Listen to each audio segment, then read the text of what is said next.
we should be in a second.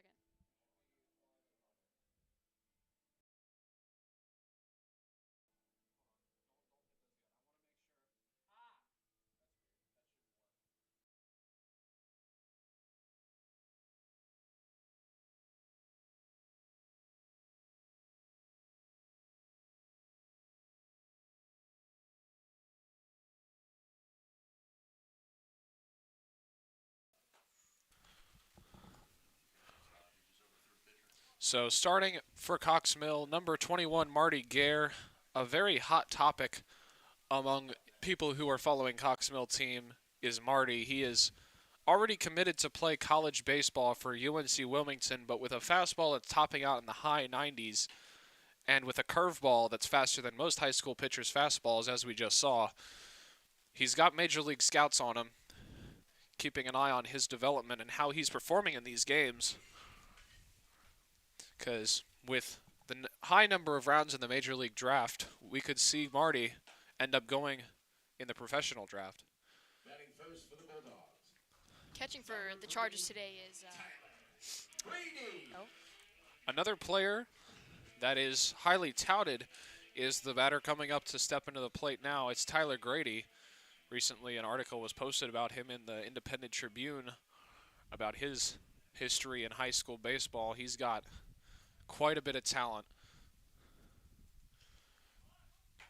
First pitch, high and away. Grady showed bunt but pulled it back. It'll be a 1-0 count. Gare in the windup. That one's going to be called ball 2, high. That's high, ball 2.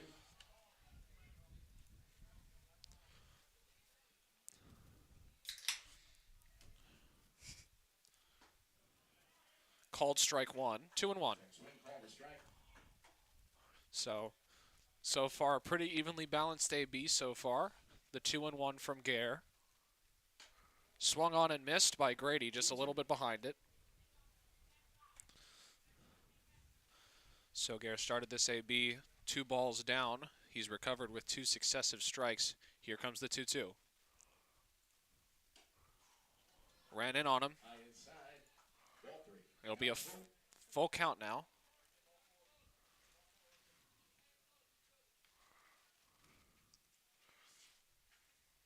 3-2 count, no outs. Fouled it back. We'll see another. There was so much spin on that ball. It hit the net and then spun over the top. Oh, it's not going to be Michael catching here. Someone else. Is it? I'm not sure. It's not Maroney, though. He just took off his helmet here. And Full count. Sends it back to second base. That'll hit the gap. This could be more than one. It will not be. The right fielder for Cox Mill. That's Kyle Castle. Number 7, Max R-Star. Batting up now is the pitcher for Jam Robinson, Max R-Stark. Little pitcher's duel starting up here. With a runner on first and nobody out. Gare in the stretch now. Pickoff move. Now, the pickoff move for Marty Gare is something that was very interesting last game because if you throw that ball too hard to your first baseman and it's off by even a little bit, it can sail over, and that's arguably much worse than a wild pitch. And Marty is really throwing that ball like Jack at first base. So even if it just barely tips his glove, it's definitely going over his head. The first pitch to R. Stark outside for ball 1, but we saw that in the last game against J.M. Robinson where Gare overthrew his first baseman and allowed a runner to reach third base, which ended up being J.M.'s first run of the game. Check the first, he's back safely. So another pickoff attempt, and it'll continue to be 1-0.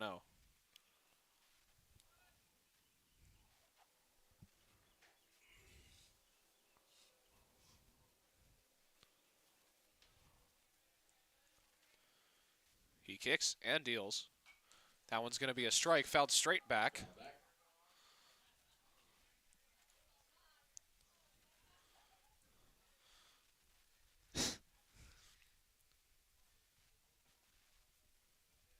R. Stark and Gare, 1-1 apiece. showed bunt. That's going to be, it's going to roll foul. Will roll foul. And that is Michael Maroney behind the plate. Oh, it is? Okay, that's what I thought. Good play from Maroney to remember to let that one roll foul. So it'll be a 1-2 count now for R. Stark. On deck, Jake Dameron, the shortstop. He's hoping to inherit a runner in scoring position, but R. Stark down 1-2 in the count right now.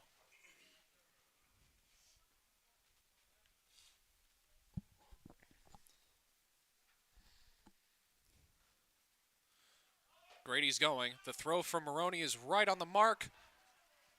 Did he drop the ball? Yes, he did, according to the second place umpire. So basically a perfect throw from Maroney. Unfortunately, not reined in by second baseman Connor Welker. Definitely a great throw from Maroney here. It was a very good pop and a very good throw from Maroney. R. Stark is crowding home plate with a runner on second. He'll foul that one. He's just a little late on it. Still 2-2. That second baseman's, or the runner on second is really confident here. Taking a big lead off on. Yeah, and that's part Marty of here. Tyler Grady's game. He's just really Yeah. aggressive in a lot of the ways that you can be Yeah, aggressive in He baseball. wants that third base here. Looking for a swing there. Won't get it.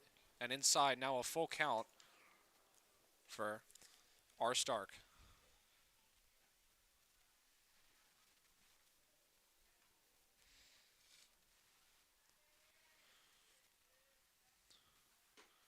That one's going to be another inside pitch. So a good play there. The Bulldogs. Number 11, Jake Dameron. Just a good play there from, Max R. Stark to force Gare to throw strikes. He fouled off basically every single strike that was thrown to him, and he just waited for the errors and the missed pitches to come. So runners on 1-2 now with still no outs for Jake Dameron.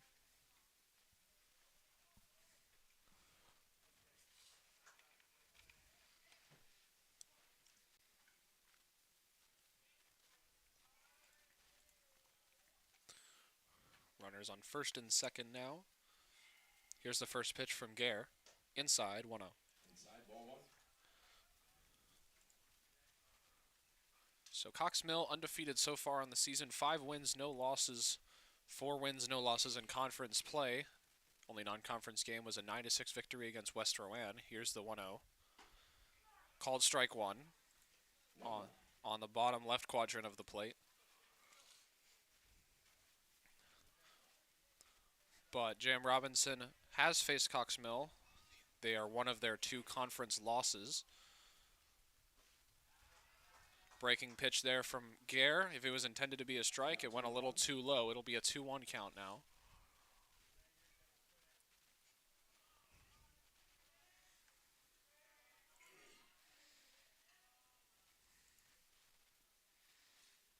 Grady really putting a mental challenge there for Gare on the mound. Dameron hit by pitch. That has got to hurt. That loads the bases. Yeah, that's gotta hurt. Jake Dameron just got hit in the Now back. batting number 4, Blake I mean, the back. Anderson. Got hit in the back by a pitch that's probably faster than most pitches he's seen from any pitcher ever. That was a 93-mile-an-hour fastball, according to a radar gun on the behind the plate. So that's gotta hurt. Quite a bit. Up to bat now is Blake Anderson. He started the first game against Cox Mill as the pitcher. We've got Marty and Maroney talking with Coach at the mound here, telling Marty to calm down a bit after hitting him. Yeah, and Marty Gare's command has been the biggest question mark for anybody keeping track of him as a pitcher. The first game he pitched against J.M. Robinson, he had quite a few walks, and his command was the reason why J.M. ended up scoring. Yeah, definitely occasionally loses track with those fastballs getting out of hand. So, You said 22 22 what? walks. No, I said quite a few. Oh, I thought you said 22. No. Wow. That's a lot of walks. That one's going to run inside as well. It'll be 2-0 now. 2-0.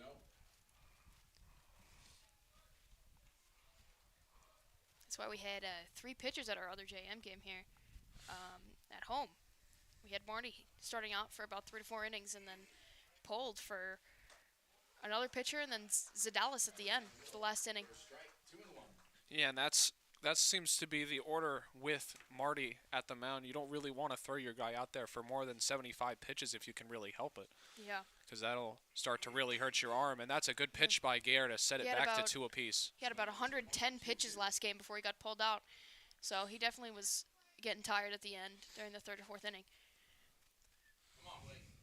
So Blake Anderson with an opportunity here, 2 apiece. Strike 3 called. That'll be the first strikeout of the game here. Now batting for the Bulldogs, number 2, Josh Dijon. I think that's the first strikeout of the game for either team. Is that right? I believe so, yeah.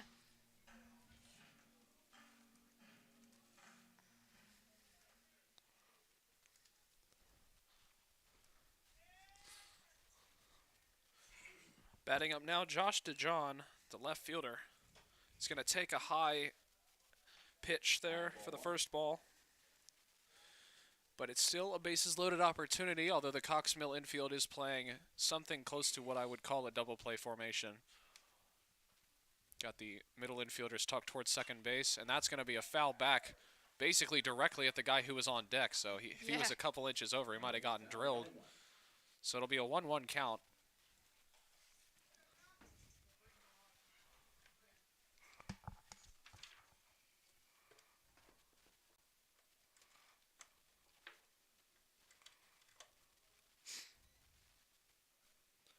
It'll be a 1-1 count.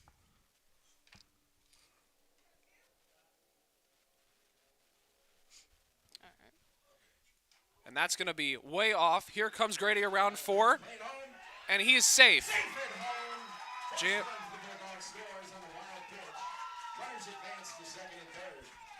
So after the wild pitch from Marty Gare, Jam Robinson will score their first run of the game, and they will actually take the lead.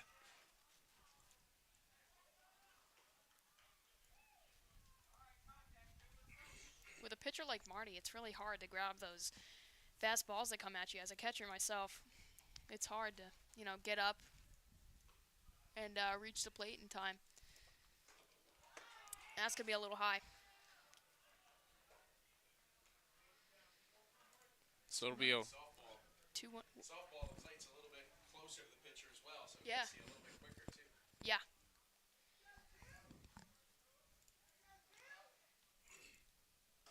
That's another high pitch, and that's going to end up being a walk. So we'll return to bases loaded. Now batting for the Bulldogs. Still with only 1 out. Justice Abraham. And Justice Abraham's walk-up song is Careless Whisper. Careless Whisper. That's disappointing. Regardless, Abraham, the catcher for this Jam Robinson squad, a very strong player. He's going to take a strike on the inside of the plate, apparently. Looked a little inside, but maybe he's crowding the plate. He said a few words to the umpire there, which is generally very frowned upon, especially in scholastic play. But that one's going to be fouled straight back and knock the camera off the fence. So, 0-2.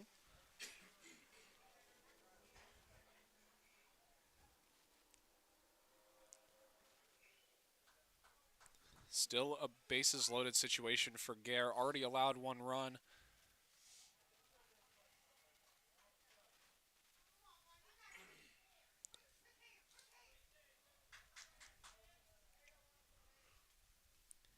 Here's the 0-2.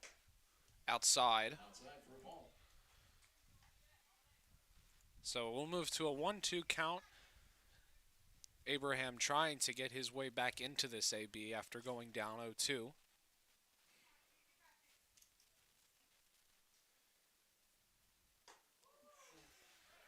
And I would say wear it, but that's not one you want to wear, especially in that region of your body. That one was right at his head. Yeah. So 2-2 count now. Gare starting to lose grip on this AB quite a little bit. R. Stark standing on third, I believe, and that is off his head. Sheesh.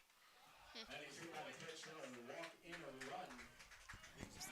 seventh time? 2-0. It's His the dad s- here is in the booth with us, and he said that is the 7th time he's been hit this season Number 6, in the head at an at-bat. He's been hit at every at-bat. That is, wow. That's unfortunate, I would Very say. unfortunate, especially when it's just his head.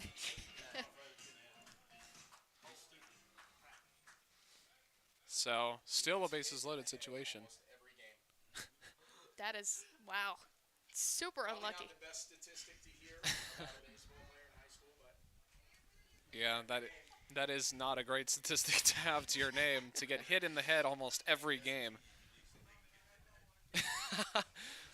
We can say with confidence he currently leads the SPC conference in getting hit in the head by pitches.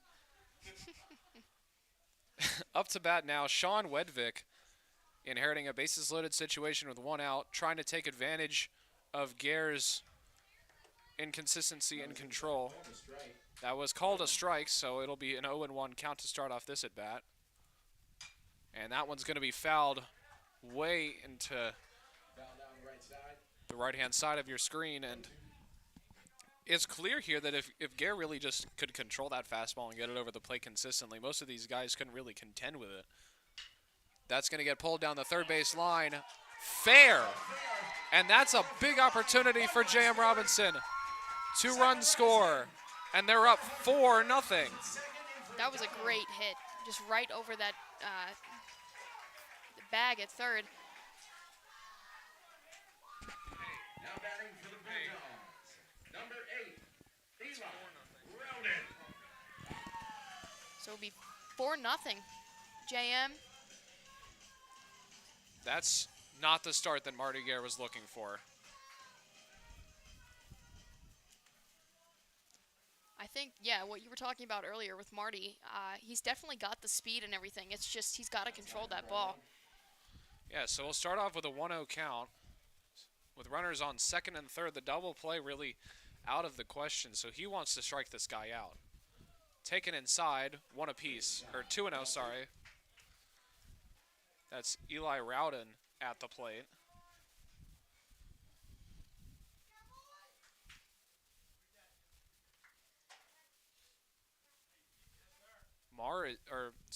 Gare is in the windup here with a runner on third base.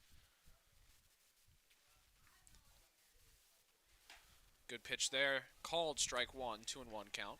That's in there for a strike. 2-1. And we're getting reports that the hit by pitch from Marty Gare broke the helmet of Justice Abraham. Ball 3. That is, I mean, I'm not surprised. He's pitching fairly fast here. I was expecting at least some sort of dent or crack in his helmet. I don't even think they're rated to receive hits that hard. I don't think they're required to by high school regulations, and that one's going to be a walk. It's high for a walk. That loads up the bases. So the bases will be loaded again. 21, Wade Turner. Yeah, Wade Turner now up to hit, and this is the 9th batter Gare will have faced this inning. And this is not the baseball we expect from a 5-0 Cox Mill team. That one's going to be hit high in the sky, see if it stays in the field of play. McGowan's got it, and that's out number 2. Second out of the inning. So Now batting for the Bulldogs. Number 3, Tyler Grady. and Tyler Grady will have another chance.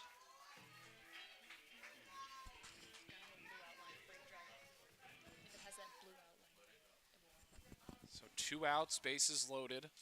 Tyler Grady had that spectacular single to start off this game for Robinson. And his AB really set the pace for this inning.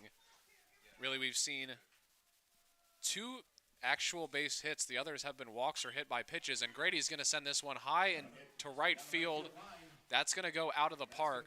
So it will be a strike foul ball. So 1-1. Not quite within reach of either Jack McGowan at first base or Kyle Castle in right field. So Marty Gare will not get a foul ball fly out that time.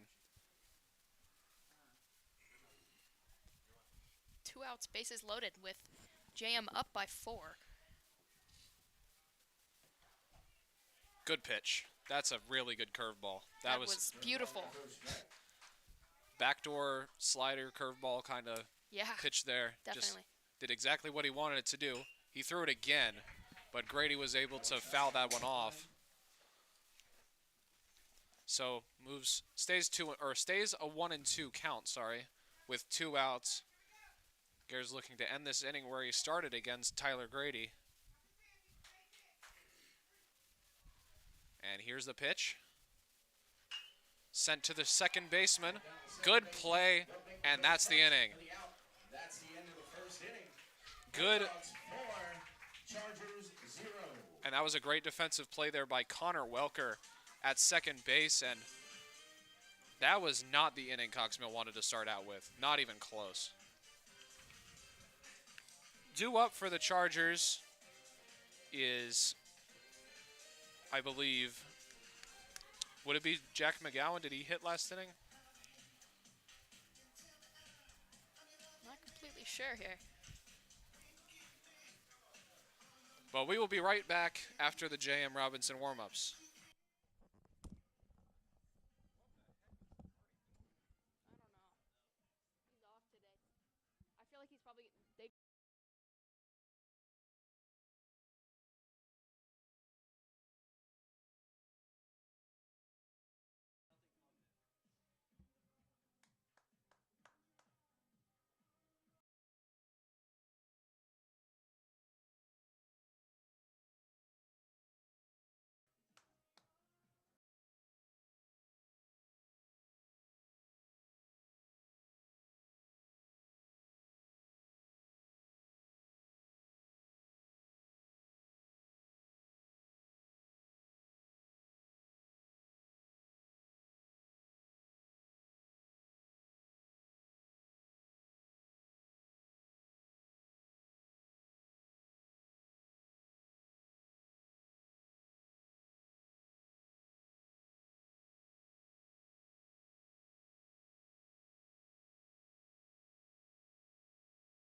Now batting for the Chargers.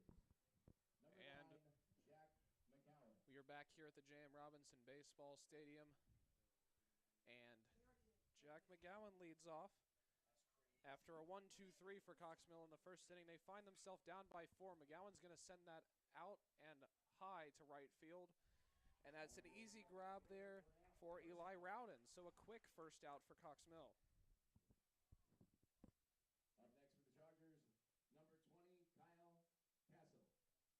Kyle Castle up with 1 out, nobody on. Cox Mill's just got to get the bats moving. Still early in this one, so there is time. But you do not want to find yourself down by a 4-run deficit for too long. Even against a team that you have beat big in the past. So no 1 count for Castle. Another very slow, eephus-looking pitch called a ball there. We'll move to a 1-1 count.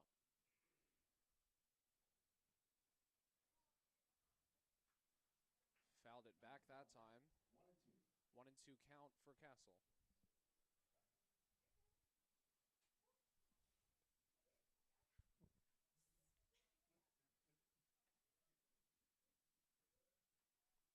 Connor Welker on deck.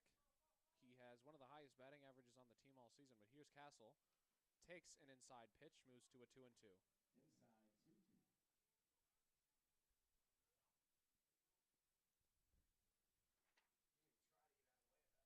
Jack Brandel is the designated hitter for Marty Gare in the Cox Mill lineup. He is in the hole right now. And that's a good hit to right field. That'll drop for Cox Mill's first hit of the game. And that's good for a single.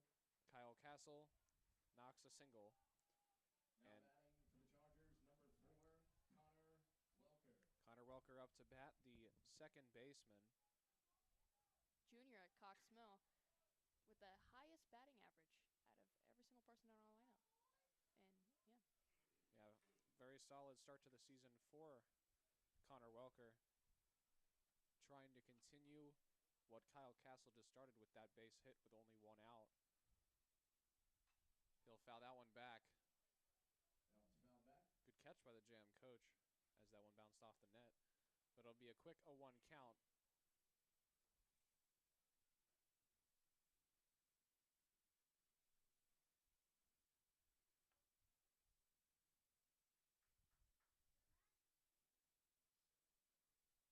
In the stretch, that's going to be a pickoff move, and that's the left-handed pickoff move that is very tricky for a lot of players who don't face left-handed batters very often. You can just step off and whip it over. Same applies for righties at third base, but R. Stark having to pitch in the stretch for the first time today in the second inning. And that one was going to be a dribbler. Connor Welker is great with these. He's going to beat it out. And that'll advance Kyle Castle to second base. Cox Mill's offense starting to get something going here. First and second. Now batting the designated hitter, number 24, Jack Brandel. Jack Brandel, our designated hitter. He was a junior at Cox Mill.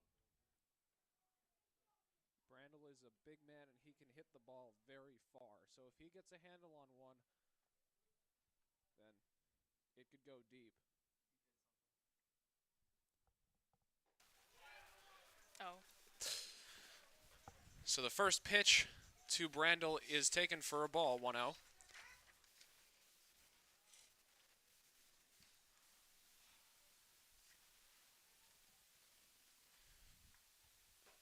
Taken upstairs, 2-0. 2-0.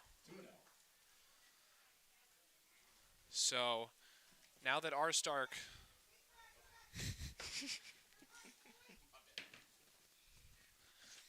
now that R. Stark finds himself with runners on the base paths, seems a little bit less comfortable at the plate. And that's going to be another ball, a 3-0, and there goes Castle to third. He'll make it in safe. That was a very slow slide. I think he slid a Yeah, little he bit decelerated quite a bit on that too early. Yeah. slide.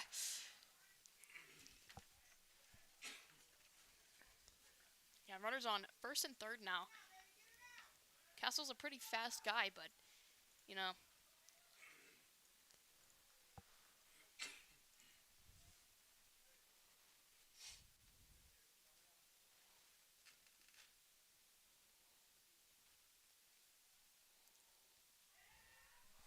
Runners on the corners now for McGowan. Or for Brandel, sorry, wrong Jack. That one's going to be called strike. Crowding the plate a little bit too much there. 3-1 count.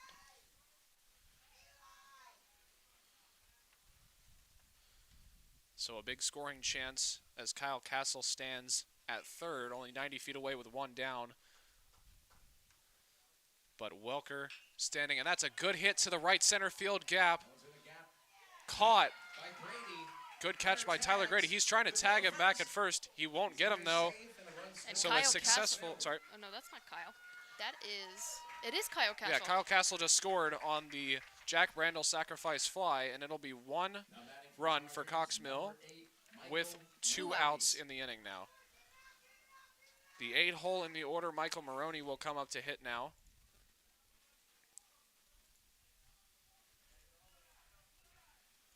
With a runner on first.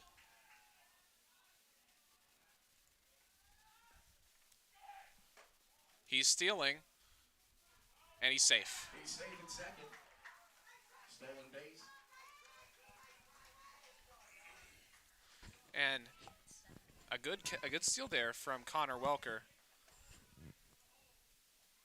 to put himself in scoring position for Maroney. Maroney may be the 8-hole hitter for this Cox Mill team, but he is no slouch at the plate. He can do some damage if given the right pitch, and that one was a nice pitch, but he looked at it, so we'll move to a 1-1 count. Michael is a great catcher as well. You know, catching for Marty, it's just got to be hard, Very tough. especially with that fastball. So the 1-1 count, 2 outs, runner in scoring position. Here's the pitch. He's going to pull that one just too far. Foul, 1-2 count. 1-2. Looked like he might have been sitting fastball, and he got a changeup there. It was just a little bit slower than usual.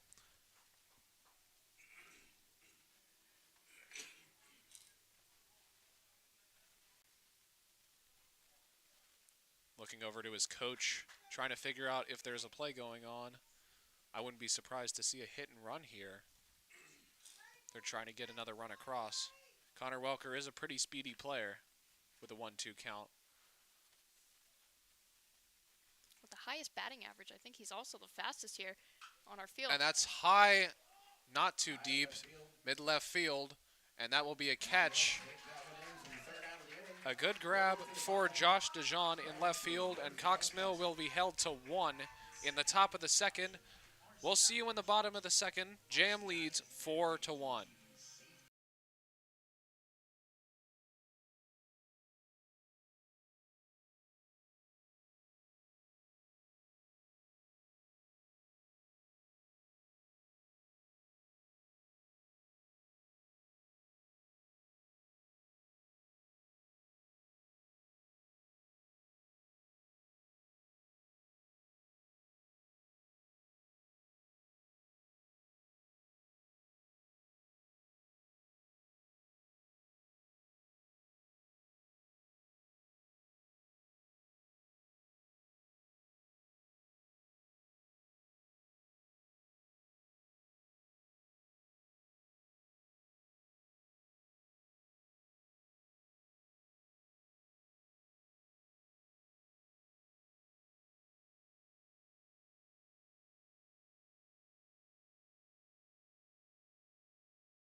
And we're back here in the bottom of the second inning. Max Arstark leading off, the 2-hole hitter for J.M. Robinson, as Gary's looking to get this one off fast, and that'll be a hit to third base. Javier's got it. Here's the throw. 1 down. Or no, is that Javier out there at third? No, that is Alderfer. Is it? Hold up. Wait. That is Javier. Huh, he's listed on the bench today. Who did he sub in for? Is Zadalis out of the game? I believe so. I haven't seen Zadalis here. That's interesting. It might be because he could be pitching. That's possible. That's completely possible. Bullpen right now for Cox Mill is empty. I guess we will see in the Good next pitch little there bit. from Marty. He absolutely caught him off guard. And Dameron will go down to a quick 0-2.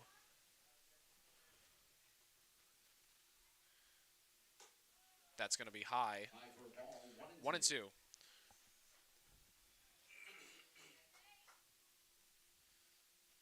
So do it for Cox Mill next inning is Green, Alderfer, and Ayler. He's going to say he did not go, so we'll go to a 2-2 count on that curveball.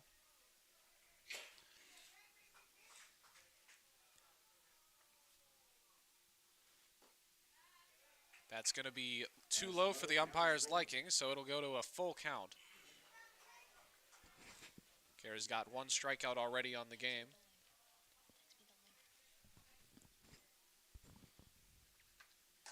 That's going to be outside. That will be... That's going to be another walk for Marty. I believe that's...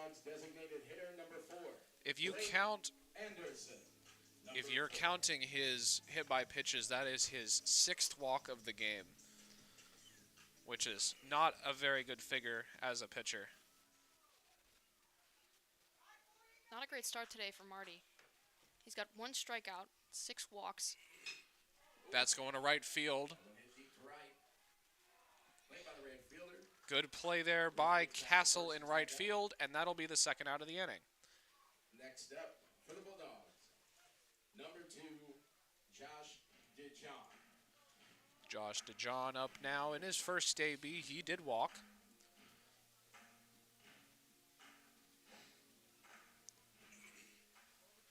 So with a runner on first here, potentially trying to repeat that or get more. First pitch, high, 1-0.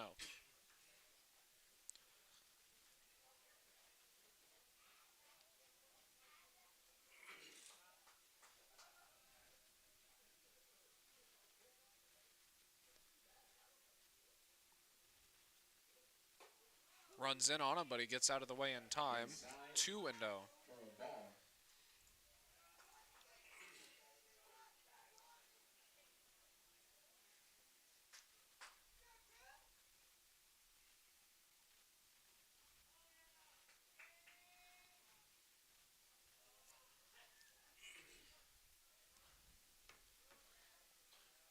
Gare taking a peek over at first, but he's got DeJohn at the plate. Fouled that one back. One foul back. 2-1. The count 2-1.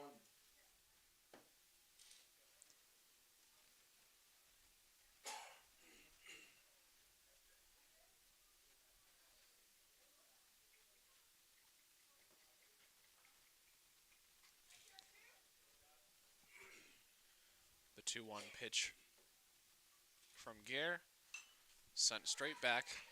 That was foul back. 2-2. 2-2.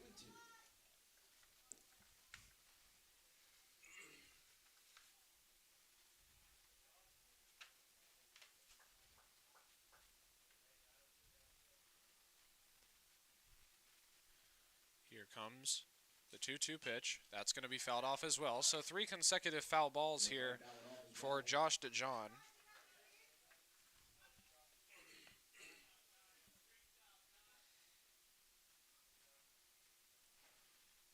Marty Gare looking to finish this inning with no runs allowed. And he will. In there for a strike. Spectacular pitch. backdoor breaking ball there for Marty Gare, and he sets down his second batter of the game, and that'll end the inning.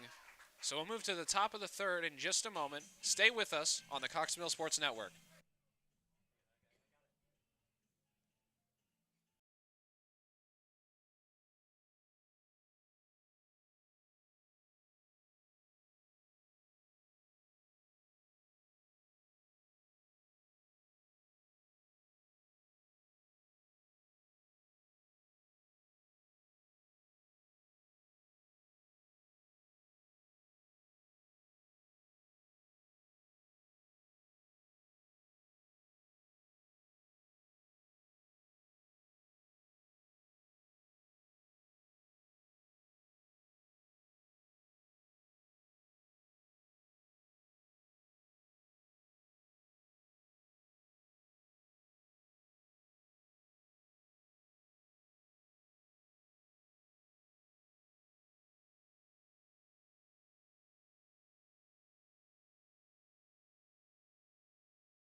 Welcome back here to Batting for the the Chargers. J.M. Robinson Bulldogs Baseball Stadium.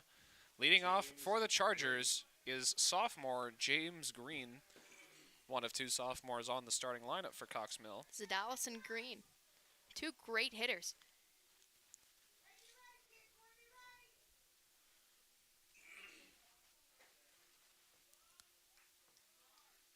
So Green will lead off here. He's going to hit that one to the right-hand side, but that will roll very foul. So a quick 0-1 count for him. 0-1.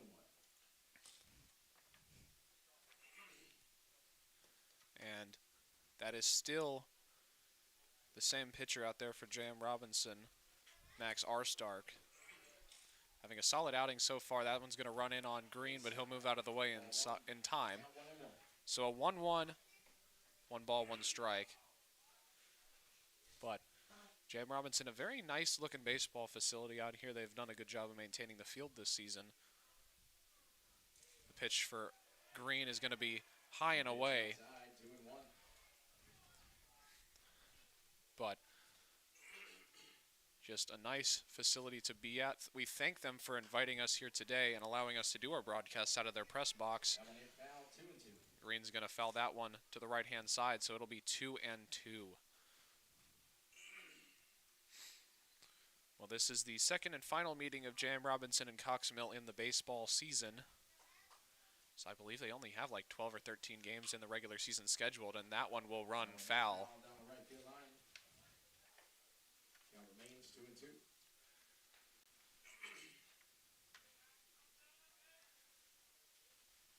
So we here at the Cox Mill Sports Network are happy to tell you that we will be at the girls varsity soccer state championship as James Green is going to get set down on a great Ephus looking curveball from Stark. But we will be at the varsity girls soccer state championship tomorrow night at 6 o'clock p.m.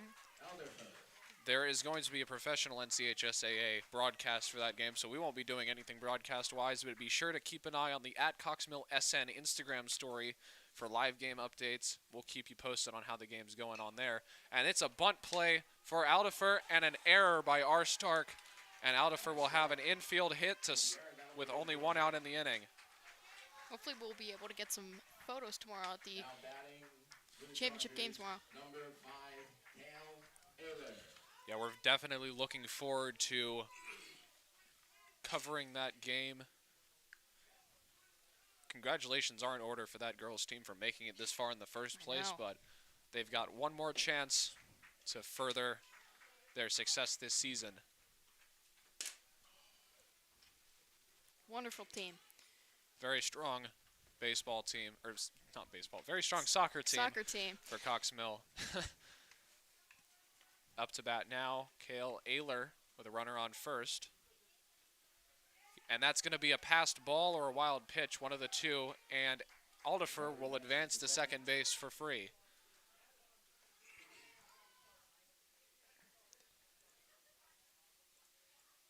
So after Green's strikeout, we sit at 1 out with a runner in scoring position with the meat of Cox Mill's order due up. Here's the pitch, low, but good block there by Abraham to make sure that one did not get past. And I've got to say, I absolutely love Justice Abraham's catcher's mask. It's got the decals amazing for the Bulldog. It just looks, and it just it looks pretty matches. cool. I know. I mean, if we had a mascot, we could have something like that. But, you know, we're just kind of... Unfortunately, we are the CM/the Lightning Bolt. Yeah. Count sits at 2-0 for Ayler.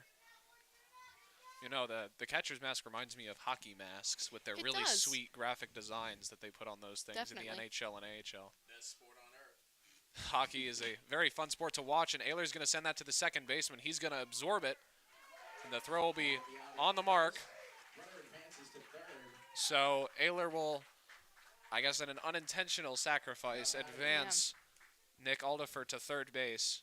Up to hit now, number 13, Joe Javier, who was substituted in for Tyler Zadalis, who has left the game for unclear reasons. I do see Cox Mill bullpen. There's 2 people throwing. I'm not totally sure who the 2 are. That looks like one of those guys looks like, is that? I'm not sure. Tyler was pulled out after first inning here. Not sure why. I didn't notice anything injury-wise with him, but hopefully he's okay. In the stretch, again, is Stark, or in the windup, sorry. His first pitch is going to be a wild one, and that'll be a run for Aldifer and for Cox Mill. 4-2 is your score. So the bases are now clear with 2 outs, and that kind of wiped the slate clean for Joe Javier, who's basically left to start his own inning at this point.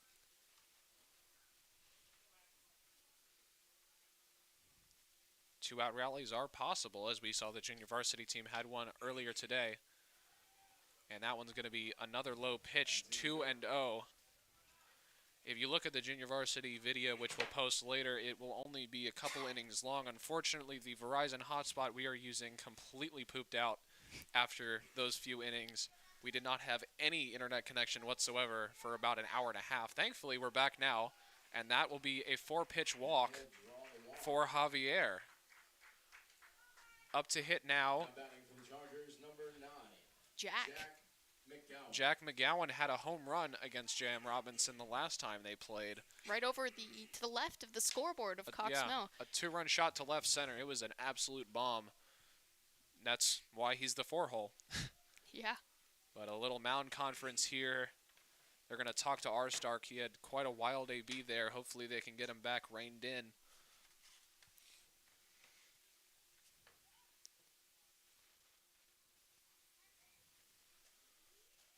But McGowan up to hit. Kyle Castle, the man who started this inning, is on deck. J.M. Robinson looking to escape with only on 1 run in each of the first 2 innings.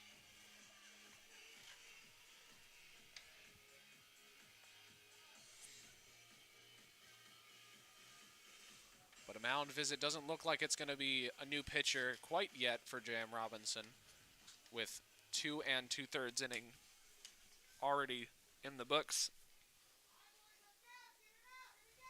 Cox Mill has some minor activity in their bullpen. It looks like it might just be 2 players throwing, although we won't know for sure until later. That looks like it could be Bryce Atolsky out there.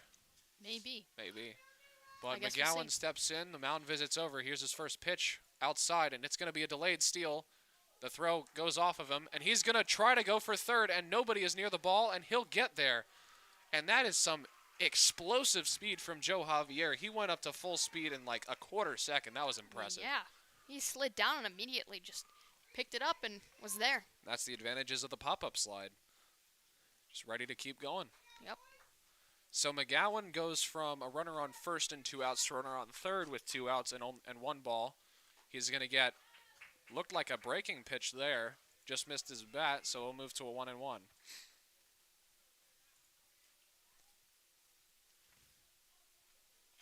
Javier leads off third.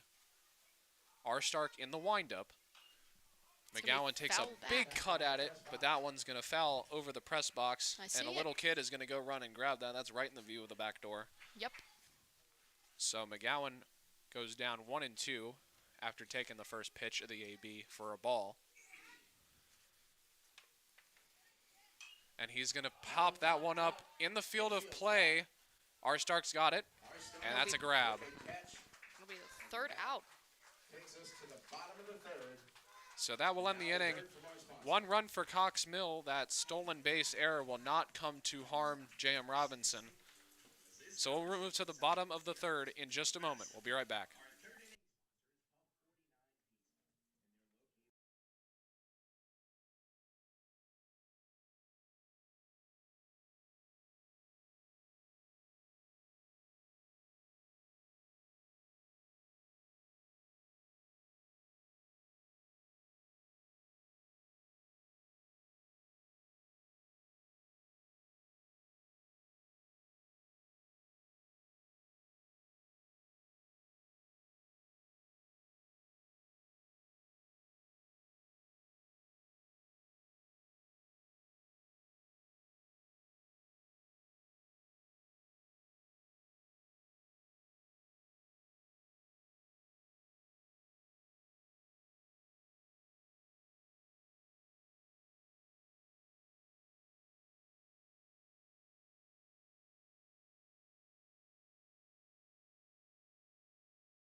Leading off for J.M. Robinson in the top of the third, or the bottom of the third, sorry, is their catcher, Justice Abraham, who I assume is borrowing one of his teammates' helmets after his helmet in his first at-bat was cracked by a Marty Gare fastball. Unfortunately, yes. So here's the first pitch for him. That's a breaking pitch that will be called a strike. A good first pitch there for Marty Gare to set the timing of the AB. A very fast-paced pitcher is Marty Gare, as that second one comes only seconds after the first one. Moved to a quick 1-1. He catches the ball, goes into his position, and he throws it. Here's the kick and the deal. Outside, 2-1. Outside, ball 2. Maroney had a great catch there.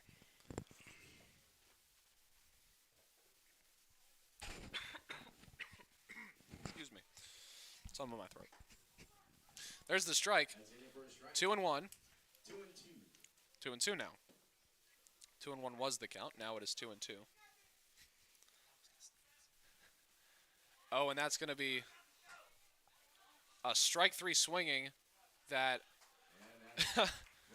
He did not realize that he. Yeah, the could runner go. the runner He dropped forgot it. that was the third strike. For the Bulldogs, That's good luck for Cox Mill, number 6, as Sean Michael Maroney was able to recover that ball and get the out at first before the runner was able to get there. So batting now for J.M. Robinson is Sean Wedvik with 1 out. J.M. Robinson's coach complaining to the umpire for some reason. I'm not entirely certain. Check swing, perhaps. But the ruling appears to be consistent. We will stay 1 down for Wedvik to come up now. First pitch to him, called strike on the inside half of the plate. That one's in there for a strike. So I don't want to jinx anything, but it looks like Marty might be getting a little bit of his command back. And that is a good pitch. Caught the batter by surprise. I assume he was outside. I assume the batter went. I think that's why the strike was called, because that was way outside. That one, yeah, that one was farther in. So that one was a ball. So it's 1-2. Yeah, I think that second strike was a called strike on the swing. I don't think it was actually within the zone. Batter went pretty far. That one, he did not go. Oh, he did. Oh. Listen, ugh. He's called down on strikes. Second out of the inning. We are the Cox Mill Sports Network, but what all's fair in competition, that was not a swing. So unfortunately, J.M. Robinson will lose out on that AB, so it's 2 outs now. And in the box for them now, Eli Rowden. That one's in there for a strike. That one was called a strike. 0-1. That's another strike on the outside corner. Good pitch there from Gare. 0-2.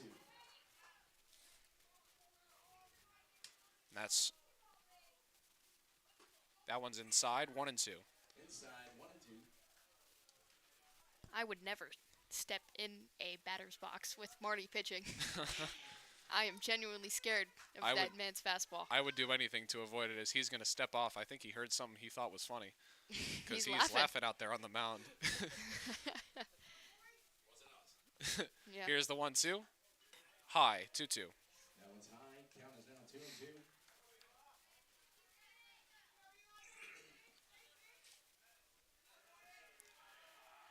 Rowden, the 8-hole hitter for J.M. Robinson, looking to get something going with 2 outs, and he will not, as Marty Gare strikes out That the will side. be the second strikeout for Gare. That's his 5th of the game and 4th in a row. Of the third Ah, inning, we need to update that. and we'll move to the top of the 4th. So Marty Gare has had 5 strikeouts, 4 of which have occurred in the last 4 ABs.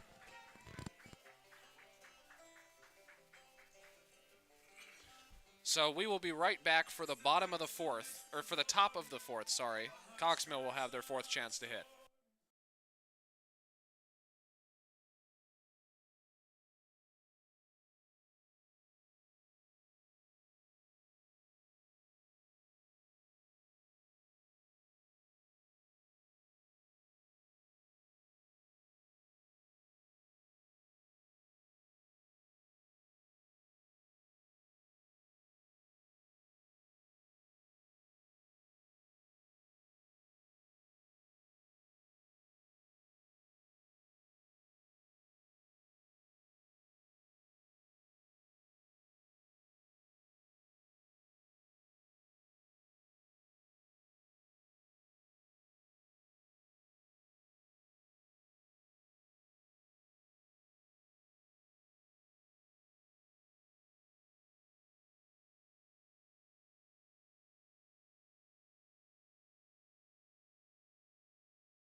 Leading off for Cox Mill now, Kyle Castle. He led off last inning and started the rally that allowed Cox Mill to score their first run.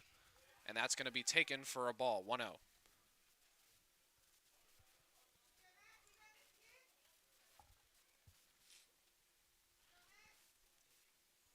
Here comes the pitch. That's going to be another ball. So our Stark out here for his fourth inning of work. He's allowed 2 runs in the 3 complete innings he's pitched up to this point. So a pretty solid game against a pretty strong offensive Cox Mill team, and he's not going to get the call there from the umpire on the outside half of the plate. We'll move to 3-0.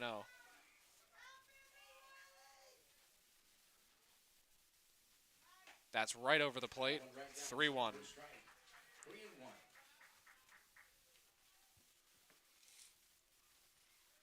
Here's the pitch. That's a little too far outside for the umpire's liking. So that'll be ball 4. A leadoff walk there for Kyle Castle. Next batter for Cox Mill. Batting up now, Connor Welker. Welker.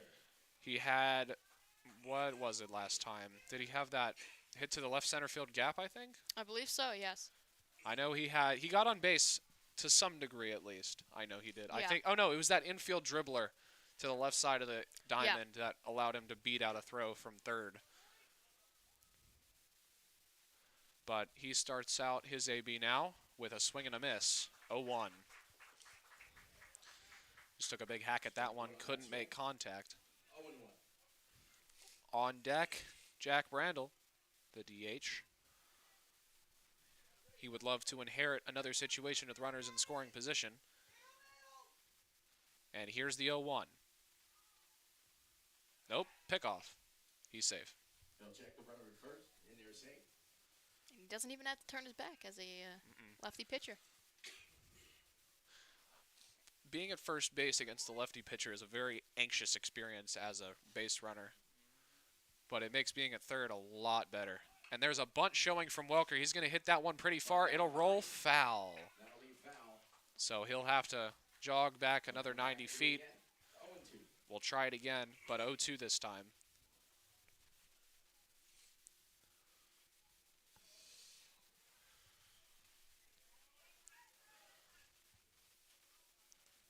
Kyle Castle, a taller guy. He's a senior. Not the fastest, but he is a pretty quick player. I wouldn't be shocked to see some sort of hit and run call maybe later in this AB.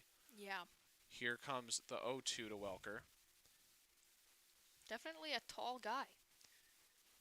Pitcher is taking a while to look at him, and time's going to be called. Welker's maybe trying to disrupt his rhythm a little bit with that. But Castle at first base is definitely in the head of the pitcher. I can't say whether it's positively or negatively impacting his performance, but he's definitely thinking about him quite a bit. Here's the 0-2. High and away, 1-2 count. Count 1 and 2.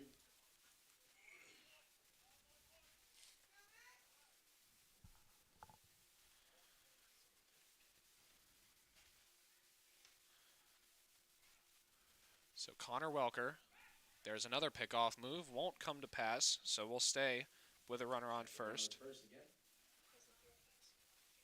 1 and 2.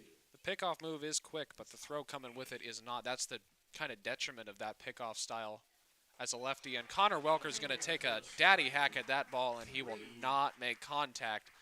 So that is the second strikeout of the game Bring out for Max R. Stark on the hill. for Jack Brandel. Here we have our designated hitter for Cox Mill. Designated hitter for Cox Mill, the left-handed batter, Jack Brandel. And this dude can hit. Yep, we say that every time he comes up, and it's true every time. That one's going to be hit deep to left. Not really deep. That's going to hit to left field. It will fall foul. So he won't be retired, but he won't get a base knock either.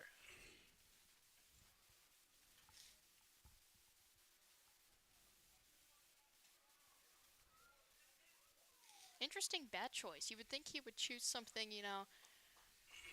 different for him, especially as a designated hitter. That's the only bat I've seen him have. Some guys like the cat 8s. Yeah, Or is that a cat 9? It's one of I think those it's- two. cat 8. It's a cat 8. So the 0-1, he's going to take a big curve there.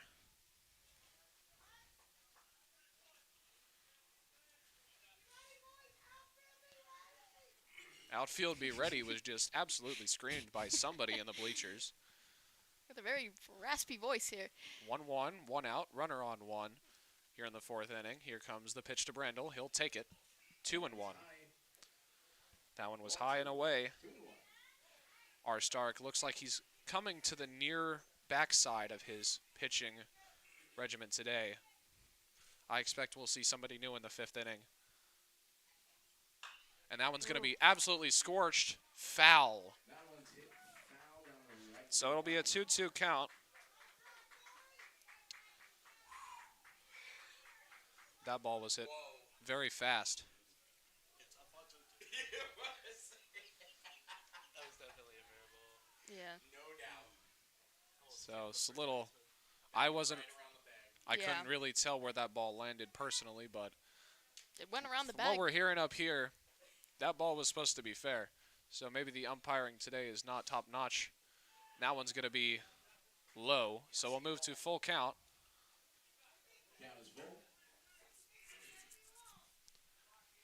3-2-1 says the scoreboard. Or is it one out? Yes. Yes, there is one out. So here comes the payoff pitch to Brandel. Nope, pickoff. We'll check the runner first. I don't know what it is about Kyle Castle. He doesn't look particularly threatening at first base to me, but Yeah. I don't think, know. You know, he's got that advantage of the lefty pitcher pickoff at first, but it's just the throw's not getting there fast enough. That's going to be a walk. So the catcher's going to run back to make sure Castle doesn't take more than one. Brandel earns a walk. And next up to hit for Cox Mill is Michael Maroney, the catcher. Now batting for the Chargers, number 8, Michael Maroney. Number 8. So Maroney comes up with runners on first and second. Coach is coming to the umpire to make a substitution. That is Brant Mosshart coming out to run for McGowan. And I assume that means that Marty's day is done on the I believe mound. so, yes. Because if you sub out the designated hitter, I think that usually means you change out your pitcher with it. Yeah. I could be completely wrong, though. I'm not very familiar with the high school substitution rules, but Brant Mosshart, Speedy Man, is now out there at first base. He's their go-to pinch hitter. But Maroney faces it off against R. Stark for a second time. Here comes the first pitch to him, and he'll foul that one back. He saw that one, he wanted that one, but just could not get the whole bat on it. So it'll be a quick 0-1 count for R. Stark.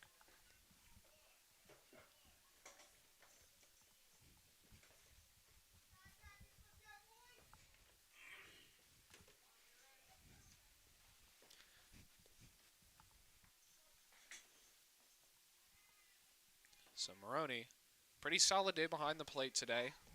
Only I think one major passed ball, but it could have been credited as a wild pitch. He'll foul that one back as well. So quickly 0-2 on 2 hittable pitches for Maroney. That will knock down that GoPro. Yeah, that GoPro net mount has not had a good day today. It's seen a lot of foul balls straight back into the fence.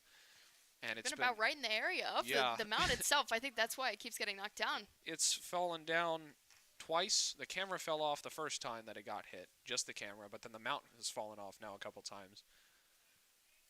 So Maroney with an 0-2 count. R. Stark kicks and deals a curveball way upstairs, 1-2. On that ball, count goes 1-2. Now R. Stark is checking his runners religiously. This is something you don't particularly see to this degree. You often see pitchers check their runners once or twice before they pitch, but You can tell, Castle's up in his head at second, especially when he was at first, but looking he's back, just constantly looking he's back. looking back 4 to 5 times every AB. It's not really hurting his command, though. He's still throwing the ball pretty solid to where it needs to go. Yeah. But it's just something interesting to see, because oftentimes when pitchers are so focused on their runners like that, they start making little mistakes pitching to the plate. But hopefully with R. Stark, that is not the case for him. 1-2 is the count. Maroney at the plate. Looking back at second. Looking And again, kicks, deals.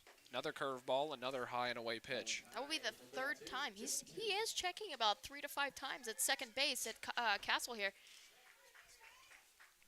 I don't know if it's something about Castle or if he's just not really had runners that he can look at very much, because it seems to be Cox Mill gets a guy on first and he advances to third very quickly. And maybe that's the reason why he's checking so much, maybe to make sure he's not getting too much. He's yet to pick off to second, though, as here's the 2-2.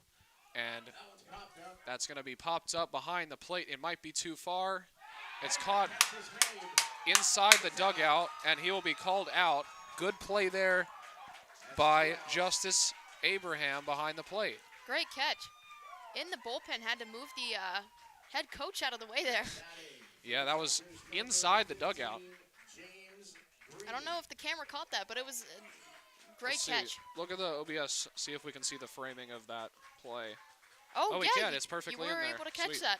Why, the frame rate, I'm sure, is inconsistent, unfortunately, due to the webcam that we're using, but you saw where that ball was caught. James Green will come up with runners on first and second now with 2 outs. Catch was amazing. Yeah. You seem pretty ecstatic.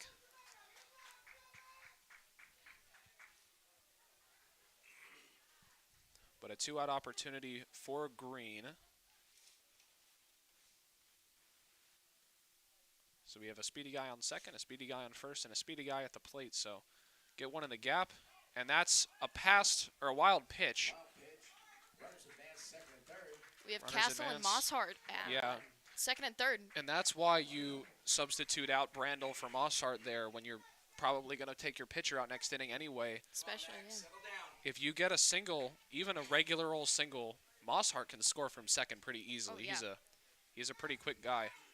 So we'll start off with a 1-0. Other than Connor, I think, Mosshart is the second fastest guy on this team here.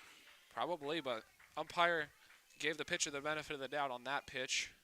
Gave him the call on the outside half of the plate. It's 1-1. Here's the 1-1. Going to be taken upstairs, 2-1. That's in there for a ball. 2-1.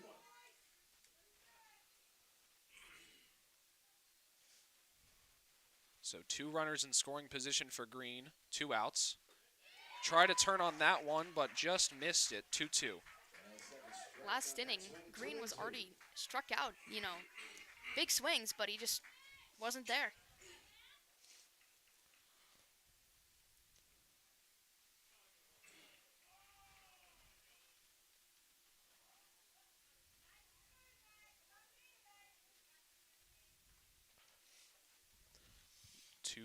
Two outs. Here's the pitch to Green, and he'll swing at it, but the catcher's going to have to throw it to one, and that is the inning.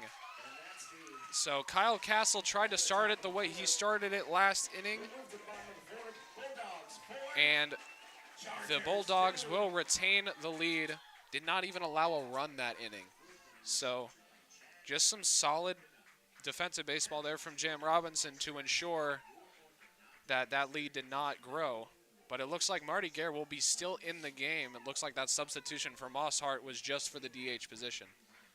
With over 30 years of combined experience, you can trust the team at Chad Johnson Orthodontics. And we'll be right back for the bottom of the 4th.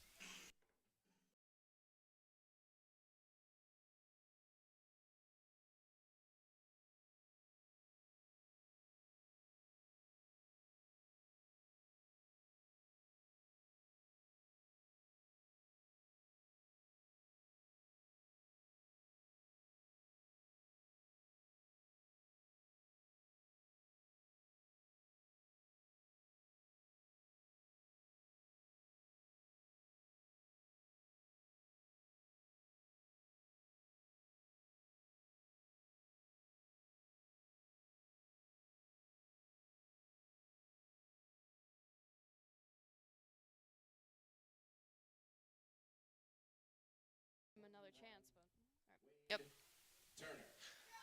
So leading off for the Bulldogs this inning, number 21, Wade Turner. The 9-hole hitter, he flied out to first base last time he was up. And that's going to be a taken ball 1.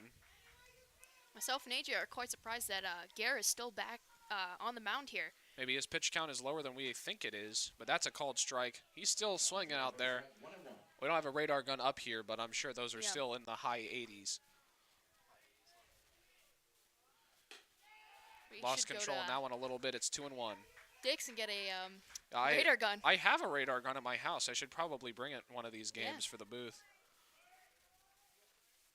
Get some Marty pitches on the radar there. And that's going to be, I think Maroney might have gotten skimmed on the hand by that pitch. I believe so. He's shaking it off there. But it's a 3-1 count here. Still no swings from Turner.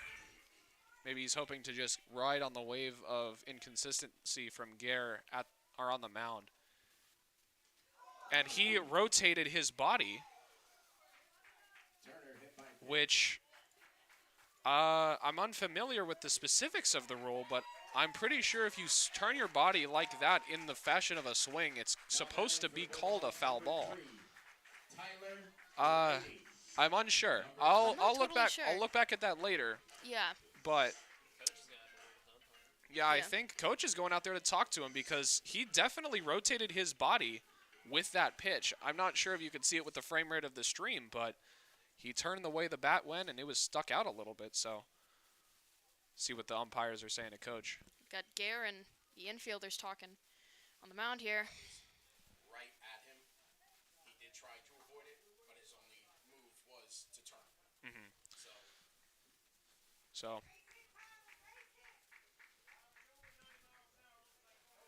sure, that was the correct call from the umpires, but Jam will start off with a runner on first base with the hit by pitch, Gare's third of the game.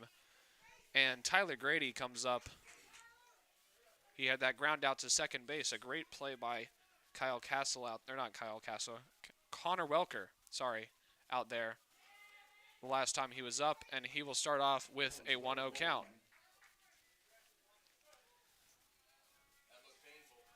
Yeah, it But- definitely did look painful. Grady 1 for 2 Bruise on that back later. on the game. Foul back Skied way before. back. Way behind the press box. Probably into the softball field or into the woods over there. Might not get that one back, but it's a 1-1 count for Grady. Jam Robinson looking to extend their lead, up by 2 in the fourth inning. Cox Mill has 3 more chances to bat. Good curveball there by Gare. Caught him a little bit by surprise. It'll be a 1-2. Now, I'm not certain whether Marty throws a curveball or a slider, but it's not one of the. totally sure. It looks a little more like a slider to me. Maybe. Has a little more lateral movement than you'd expect from a curveball. So Yeah. from here on, I'm going to call it a slider. But it's a 1-2 count for Tyler Grady, trying to advance this leadoff hit by pitch. Good block there from Maroney to keep it in front of him. That curveball just went a little too low. Or maybe that was the intended pitch and Grady just didn't bite. But it's 2 balls and 2 strikes.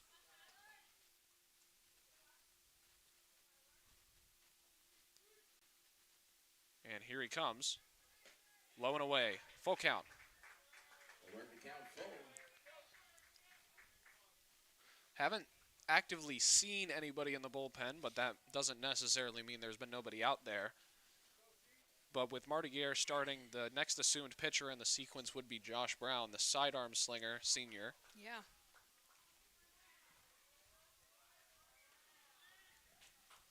The switch from the over-the-top fast pitching of Gare to the sidearm medium speed of Josh Brown definitely does mess with some hitters' heads, and it looks like Coach... For the Bulldogs, number 7, Max. Coach did step Ooh, out of the Coach, dugout there. yep, and here he comes, Coach. He's going to talk to Marty, and that might be his day done. He's going to go talk to the umpire. Might be doing a double switch. Because when he's not pitching, Marty is a very solid hitter. Yeah. He has, We haven't I think he has gotten to see he him has a home that run much. this season Yeah. already hitting, and it looks like it is going to be a pitching change. Double switch in effect. We've got That looks like number 17. Is that? That is Tyler Zadalis. He'll be back in the game, most likely at third or pitching. I'm not totally sure yet. Bryce Atulski is coming. Is that Bryce Atulski up there? That's Zach B. Zach Up Burbacker? on the mound. Yeah. Why is he wearing the number 7? That's not the number we have on the roster. That's interesting. So that was the guy I saw in the bullpen. Oh, it looks like we have 2 different rosters. So it was the guy we saw in the Oh. bullpen. We've Yeah. never seen him out on the mound yet. And so we've got him on the mound, and we've got Zadalis back at third. So that means Javier is probably out, For the Chargers, number 7. and I wouldn't be surprised if Marty Gare ended up coming in for Brent Mosshart at the designated hitter position. I definitely, think he could. It's not too late in the game. But we will let you watch Bergbacker's warm-up pitches, and we'll be back in just a moment.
Welcome back to J.M. Robinson's Baseball Stadium.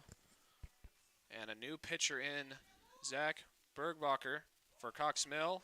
Showing bunt on the first pitch is the batter for J.M. Robinson. I believe that is Max Arstark, their starting pitcher, who has 4 complete innings of work under his belt already. So a solid outing from him with only 2 earned runs allowed.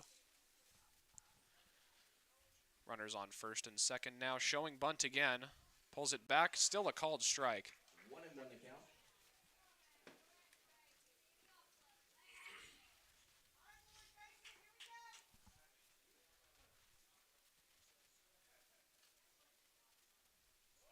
Showing bunts again. He'll hit that one down the first base line, an easy out. Runners will advance. So runners will advance. A successful sacrifice there from Arstark. And up to hit now is Jake Dameron. Jake Dameron is 0 for 0. Both of his at-bats up to this point in the game were a walk or a hit by pitch. Yeah. He had that helmet shot in the first inning.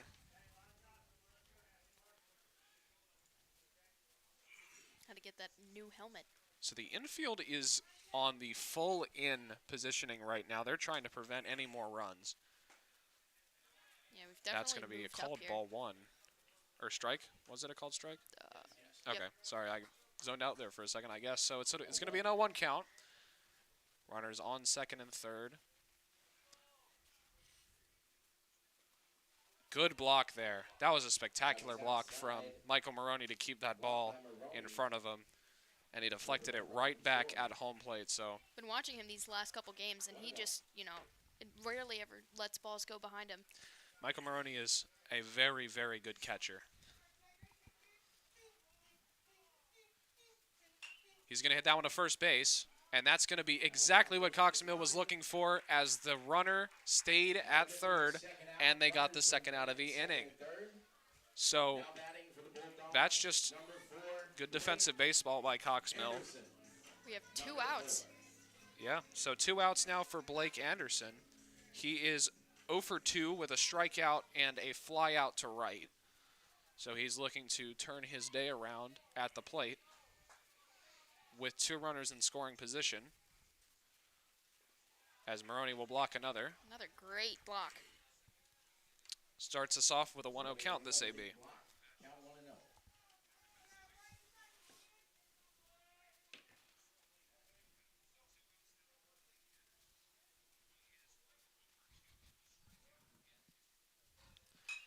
Anderson's going to fly that one back. It'll stay 1-1. 1-1 the count.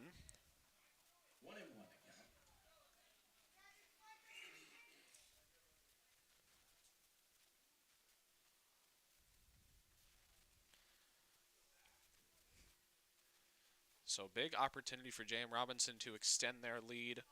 Good defense by Cox Mill to make it 2 outs, and that one's going to be sent to the middle of the field. He's got it knocked down. He's got the throw away in time. A spectacular play at second base by Connor Welker to save a potentially fatal error. And Cox Mill will prevent any runs in the 4th. We'll come back to you in just a minute for the top of the 5th inning as Max Arstark walks out for his 5th inning of work.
Welcome back to J.M. Robinson High School. Now batting for the Chargers. Cox Mill has 3 more chances to make up this 2-run deficit here in this game. A matchup that they won in very convincing fashion the last time we saw them play. But if any time is a time to change that, it is right here, right now. The top of the lineup for this inning, Cox Mill has Nick Alderfer leading off. He watches something that I can only describe as a meatball right down the middle of the plate. Quite a perfect pitch from here. Yeah, looked really sweet. Yeah. But the 0-1, that one going to land nearly in the grass in front of home plate, so good effort to keep the ball in front of him.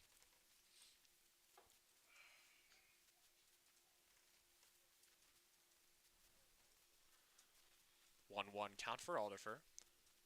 He's going to hit that one high in the sky. It's going behind the plate, and that one's going to roll. Caught by somebody in the stands, I believe, or a little kid. So it'll go to 1-2.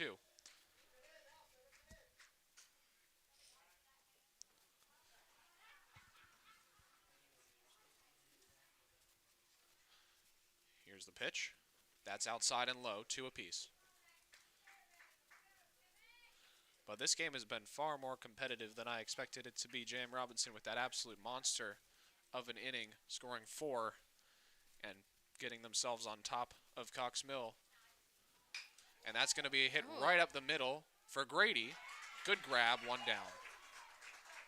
Beautiful hit, though. It came off that bat. Yeah, if Grady was playing a little bit deeper, that probably would have been a base hit. But unfortunately for Alderfer, he is does not get a hit on his second at bat. Cale Ayler up to hit now.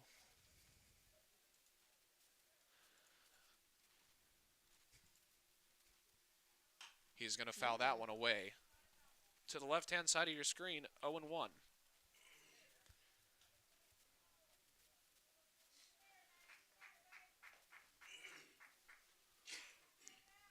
So Cale starts off a little bit behind on the back foot with a foul ball.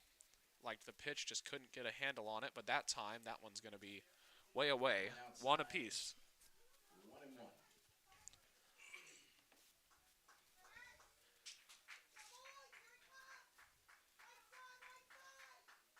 So looking at the standings of the South Piedmont 3A Conference, Cox Mill currently sits at the top, tied, or are they tied? Hold on, I picked up the wrong sport. I'll be just one moment. Looking at the standings for the South Piedmont Conference in baseball. Baseball. In the correct sport, baseball, Cox Mill currently sits atop the conference. Second and third is Northwest Cabarrus and Central Cabarrus. A.L. Brown sits fourth. On deck for Cox Mill, we've got Zadalis back in. Jam Robinson fourth in the conference, looking to join other schools at the top pack with a win here against Cox Mill, which would move them to a tied second position, barring a Northwest Cabarrus or Central Cabarrus loss in their next game. But that will be a walk for Cale Ayler. Number 17, Tyler Zadalis. He got himself into a much better position after the first couple pitches, and Tyler Zadalis will have another chance here at the plate. This mound visit is brought to you by Atrium Health. We'd like to thank our friends at Atrium Health for providing healthcare services to our athletes here at Robinson. A special thank you to Mr. Coach Klein, who's here this evening providing those services. And a great sponsor message over the PA system just now. Mr. Coach Klein. Mr. Coach Klein.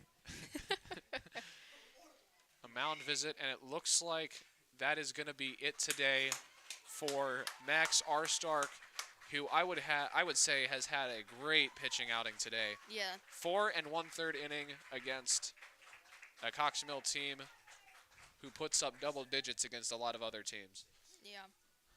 So, due up for Cox Mill is Tyler Zadalis, Kyle Castle, and Connor Welker. Number 6, Sean Wedvig. On the mound for Wedvik Jam here. Robinson, coming from the third base position, will come onto the mound to pitch Sean Wedvik. The question now, who is going to third base? Looks like Blake Anderson might be moving out of the DH position to go to third.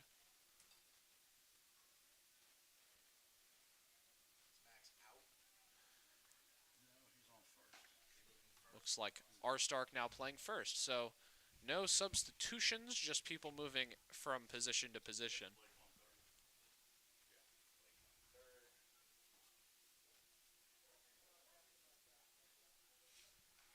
But we will be right back once the batters get back going.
All right, we're back.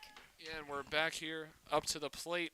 Tyler Zadalis with a runner on first and one man out in the top of the fifth inning. The sun's starting to set, a partly cloudy sky, and we can just see the hints of a pink sunset on the right-hand side of our visual field. I'm not sure if you guys can see that, but I don't think you can.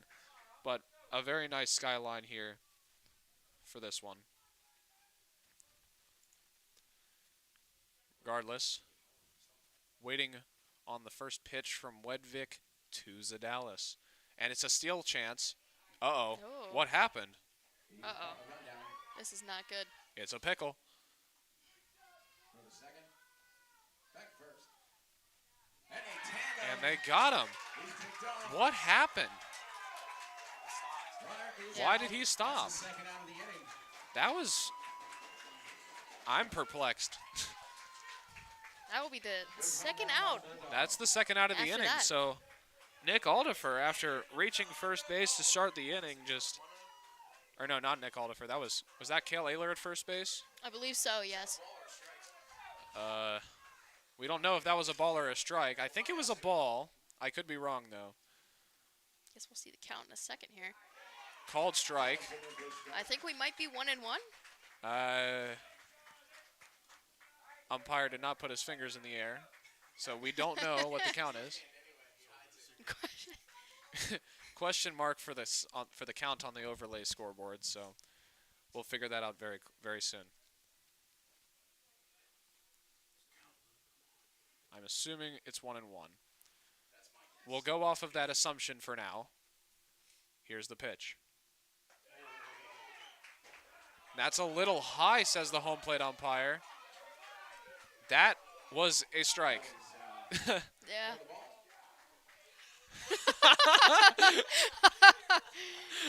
And the PA announcer is literally telling the umpire, wow, that was a bad call. And that's a missed pitch. So 2-1, 3-1, 2-2, 3-2. Did he just he put it up for like a quarter second. Yeah. So it looks like it's gonna be 3-1 for 3-1 with 2 outs? yes, We don't know. I think. So it is definitely 2 outs.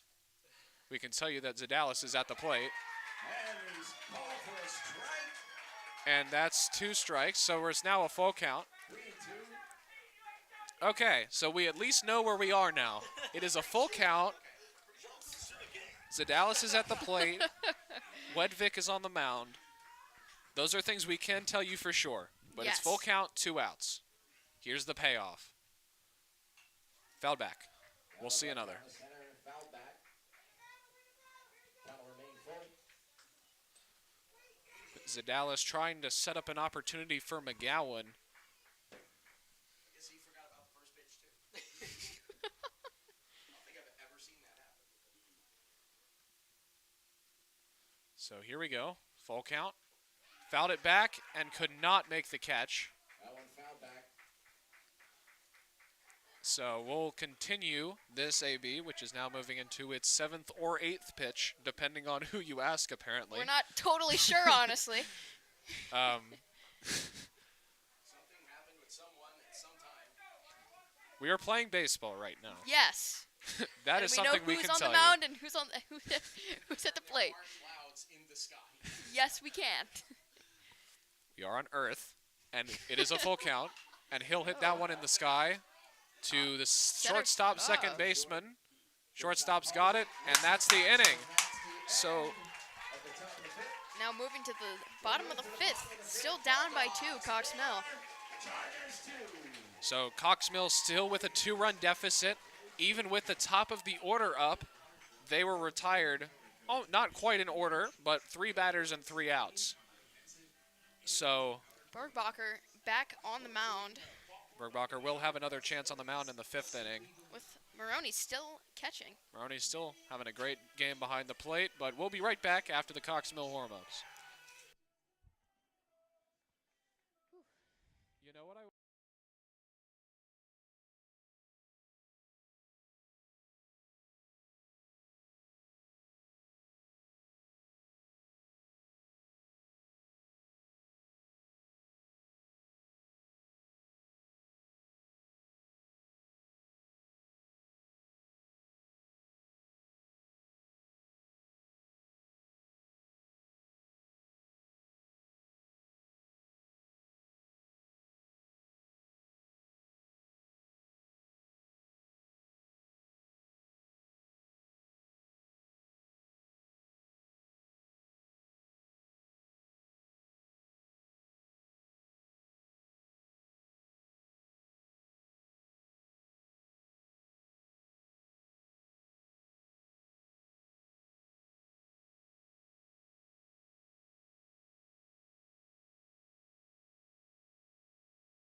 And we're back here. Josh DeJohn leading off.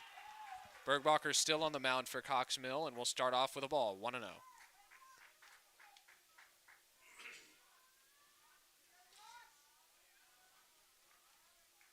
So, Jam Robinson still continuing to be on top of this game after their 4-run first inning. They haven't put up any, but Cox Mill's only put up 2. Yeah. So, Jam Robinson leads this one. That one's going to be taken for Outside. a 2-1. DeJohn today, 0 for 1 with a strikeout and a walk. He's going to foul that Foul one off. deep to right field. Over the batting cages on the JM Very far side. hit there. Fortunately for DeJohn, it was foul.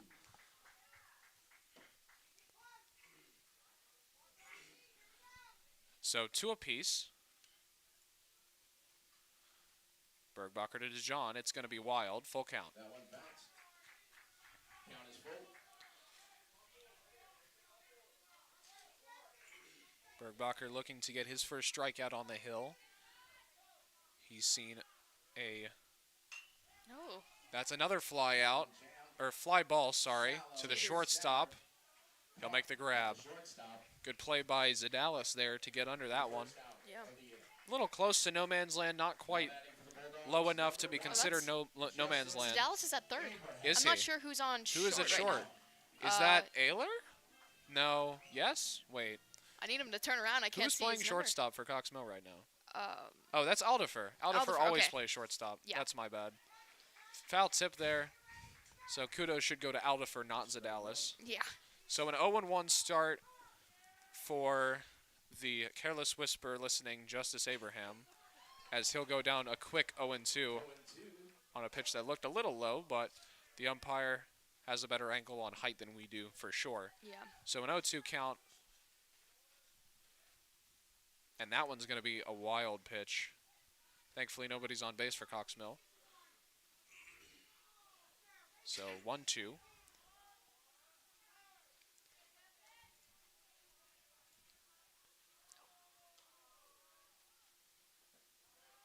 And that's going to be another good block, but it'll go from 0-2 to 2-2 very quickly. 2-2 to count.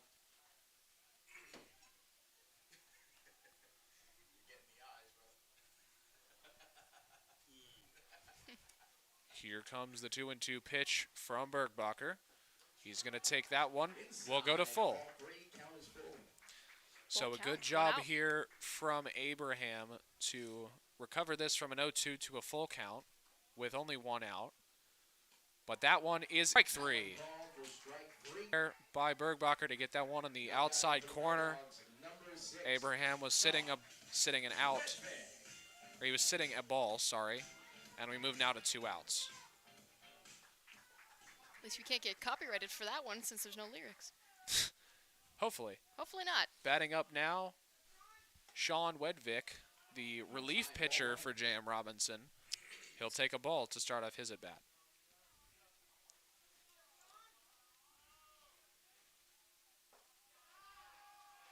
Takes another ball there, 2-0.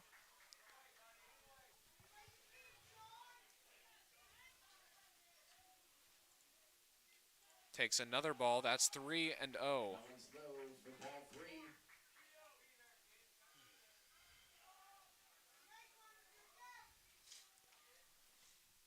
So here's the 3-0 pitch.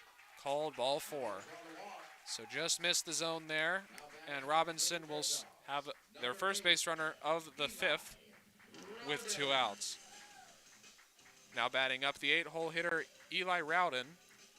0 for 1 with a walk and a strikeout. He was the 4th and final victim of Marty Gare's strikeout tear, where he got 4 in a row. Oh, sorry, I was looking at Eli. Who's batting right now? Yeah, Rowden. 0 for 1 with a walk. Strike called for the first pitch, so 0-1. A little bit better of a start for Bergbacher's AB. Taking a glance over at first. Here's the 0-1. It's a little wild. It's going to be outside. 1-1. 1-1 count. After these last couple at bats, I think we might have to switch pitchers here for the next inning. Perhaps, but I think he's got it under control as that one's going to be right back at him. Here's a throw to first, right on the mark, and that will end the inning.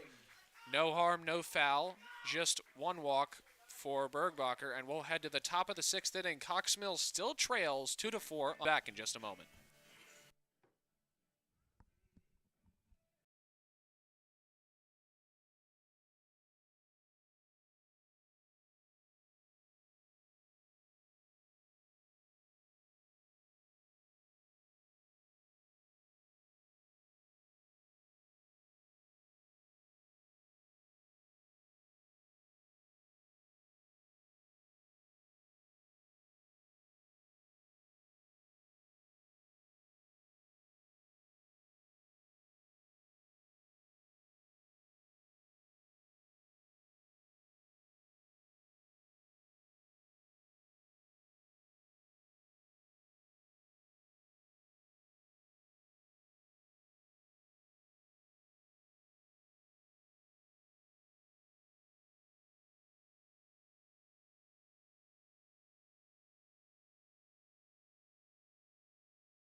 Now batting for Cox Mill to lead off the top of the 6th, Jack McGowan. They have 6 outs remaining to tie or exceed J.M. Robinson's 4-2 lead.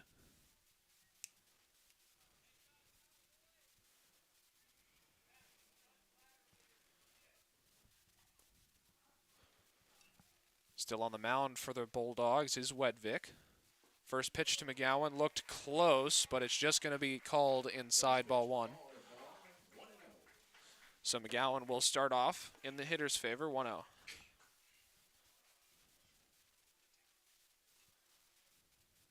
Here's the pitch. He's going to hit that one strong to second base. He's got the throw in time, and McGowan will be set down for the first out of the 6th. Cox Mill reduced to 5 outs left.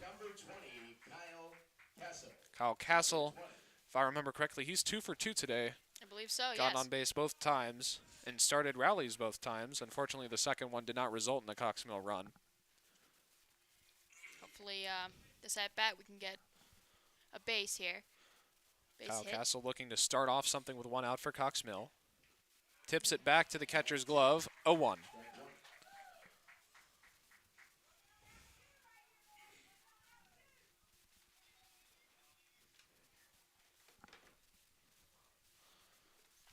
Wedvik in the windup, kicks and deals. That's going to be super low. Yeah, it looks like that one was called low because when it comes to lateral positioning, that was right down the middle. Yeah. But just a little too low.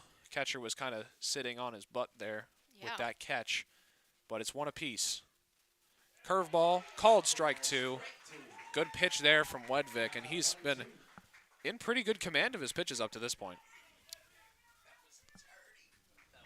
That was a really good pitch. Amazing pitch. The 1-2 to Castle. Nobody's been able to counter him yet today, but he has been now. 2 outs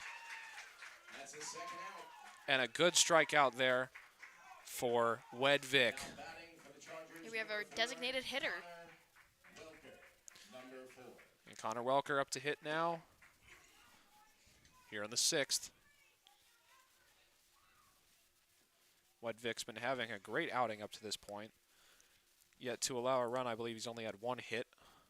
on his card, and that's a good strike one for Wedvik. We've got number 24, Jack Brandel, our designated hitter, On deck. on deck. Here's the 0-1.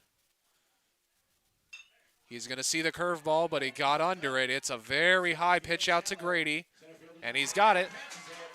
And that's 3 outs. So the Cox Mill Chargers will be retired in order. 4, 5, 6 in the lineup in the top of the 6th. So we'll be back for the bottom of the 6th, potentially the Bulldogs' last offensive chance in just a moment. Clay.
We are back with the bottom of the 6th inning here.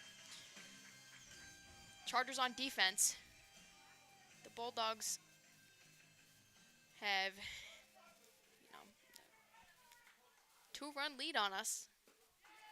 That's going to be outside. Count's going to be 1-0. And who is that on the mound? Is that no, wait. Is that the Dallas? Is that Jeremy Marshall? Or Jeremy? It could possibly be Jeremy Marshall. Got to check this Good number. hit to shortstop.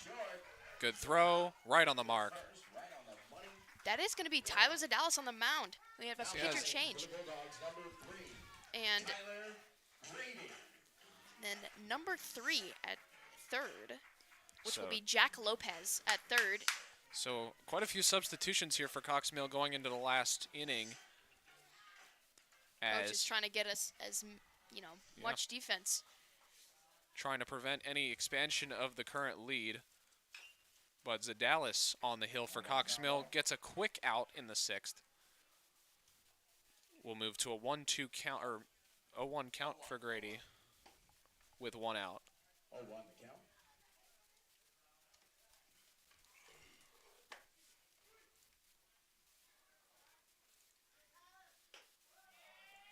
Called a ball, 1-1. So what? So Grady fouls that one back. It's going to go to a quick 1-2 count now. But Grady is 1 for 2 with a single and a walk on his line today. So a pretty prolific day on the base paths. He was the first run scored by J.M. Robinson in the first. So curveball runs in a little bit there. Mistake on the command. But still 2 strikes, 2 balls as well, 1 out. Just low and away. Not quite in there yet. Zadalis trying to set down Grady.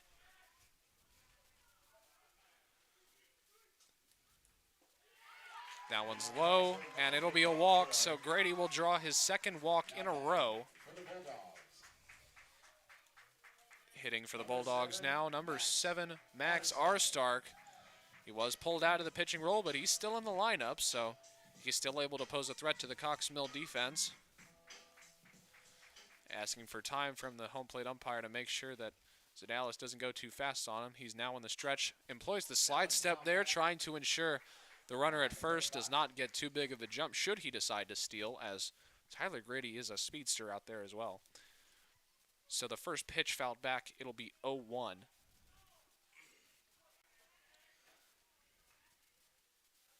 Here comes the pitch, another slide step from Zadalis, and that's going to be a blocked ball, but not blocked fast enough, as Grady will get the delayed steal / advance on wild pitch. So it'll be a runner on second now. So Dallas definitely has a interesting windup. Different than Marty earlier. Just too far outside for the umpire's liking. We'll move to a 3-1 count now. But Zadalis with Grady on the base paths, you got to go with that slide step. He can just get too good of a jump on you and advance for free. Good strike there. So the count will advance to full with 1 out.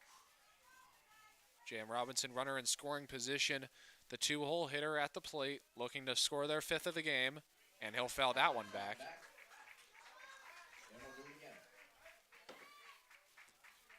So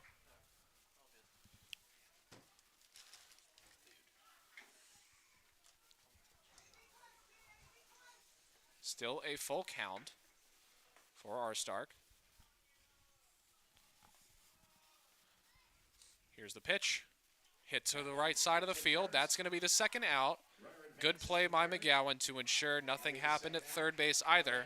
But Tyler Grady moves 90 feet closer to home plate. Batting now is the number 3-hole hitter, Jake Dameron. 0 for 1, but has 2 walks today, one of those being a hit by pitch that hit him in the back at about 93 miles an hour. So not a comfortable hit by pitch to have on your line, but that's first pitch is going to be called a strike, 0-1.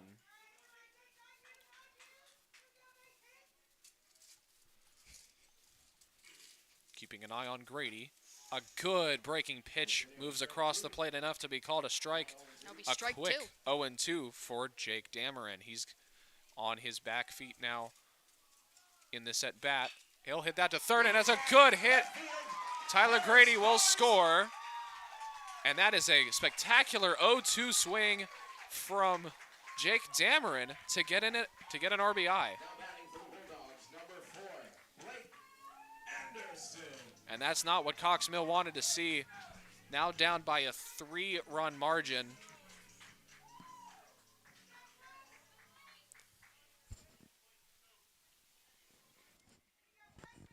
Tell him it's 5-0.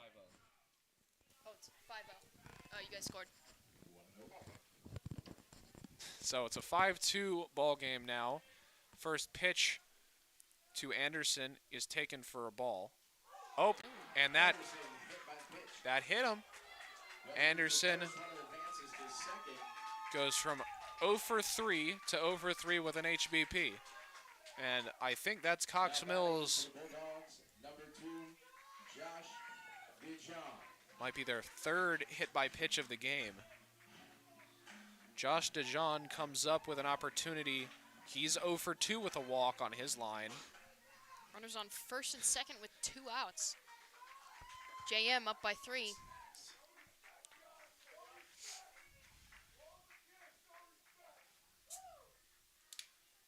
So Tyler Zadalis trying to prevent any more bleeding, trying to set up Cox Mill with a chance to come back in the top of the 7th, and that's going to be a shot.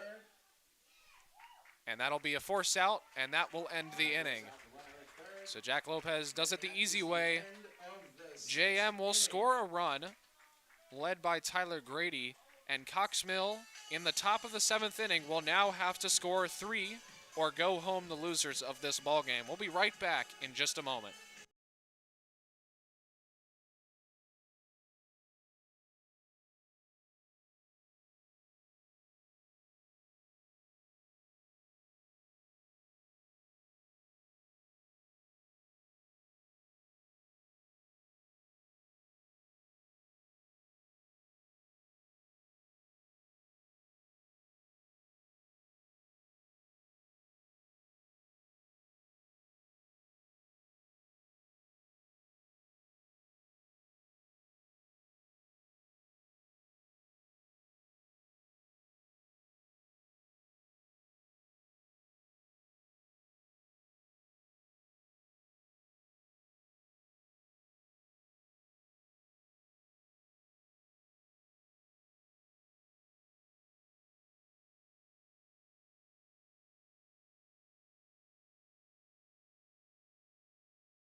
And we're back here. Jack Brandel will start the charge for the Chargers, trying to make up this 3-run deficit here in the 7th. And the Chargers have got to get the offense rolling. I believe they put up 8 runs against this J.M. Robinson team the last time they played, but the runs just have not been coming today as Brandel waves through one there, 0-1.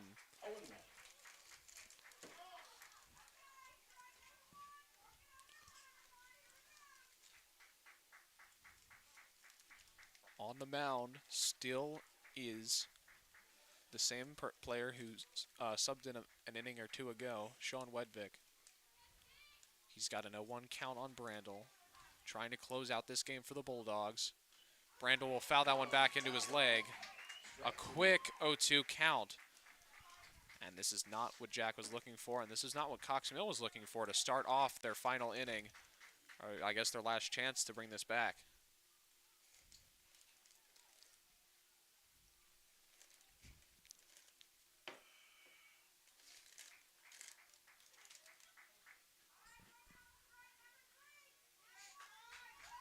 Wedvik looks in for the sign in the windup. He's going to step off.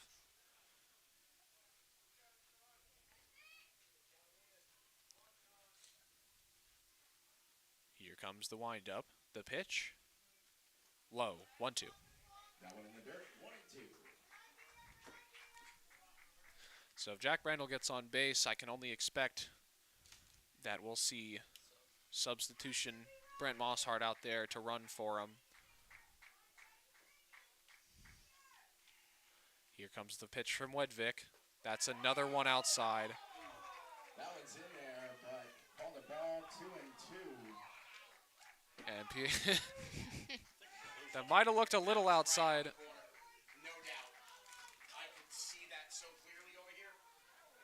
The umpire is going to give the benefit of the doubt to Brandel, who will get another chance with 2 balls and 2 strikes.